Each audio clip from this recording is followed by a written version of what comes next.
एक गांव में एक किसान रहता था जिसका नाम रामू था। रामू बहुत ही मेहनती और ईमानदार था। उसके पास एक छोटा सा खेत था जिसमें वह अपने परिवार का पालन पोषण करता था। रामू के पास एक पुराना बैल था जो उसका सबसे अच्छा साथी था।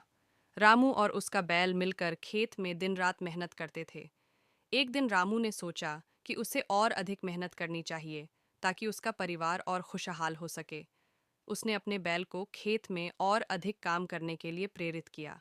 बैल ने भी रामू की बात मानी और दोनों मिलकर दिन रात मेहनत करने लगे। एक दिन रामू का दोस्त श्यामू उससे मिलने आया। श्यामू एक बहुत ही चालाक और धूर्त व्यक्ति था। उसने रामू को देखा और सोचा कि वह कैसे रामू का फायदा उठा सकता है। श्यामू ने रामू से कहा, रामू, तुम बहुत मेहनत करते हो, लेकिन क्या तुम्हें नहीं लगता कि तुम्हारे बैल को आराम की ज़रूरत है? अगर तुम उसे थोड़ा आराम दोगे तो वह और अच्छा काम करेगा। रामू ने श्यामू की बात मान ली और उसने अपने बैल को आराम दिया। लेकिन श्यामू ने अपने दिल में कुछ और ही सोचा था। उसने रामू के बैल को चुपके से अपने खेत में काम करने के लिए ले गया। रामू को इस बात का बिल्कुल भी अंदाज़ा नहीं था कि उसका दोस्त उसके साथ धोखा कर रहा है।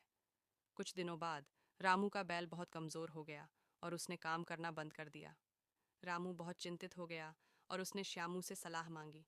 श्यामू ने कहा, रामू, तुम्हारा बैल अब बूढ़ा हो गया है और वह अब काम नहीं कर सकता। तुम्हें एक नया बैल खरीदना पड़ेगा। रामू ने अपने सारे पैसे इकट्ठे किए और एक नया बैल खरीदने के लिए बाजार गया। लेकिन वहां उसे पता चला कि बैल बहुत महंगे हो गए हैं और उसके पास इतने पैसे नहीं हैं। रामू बहुत दुखी हुआ और वह अपने खेत में लौट आया।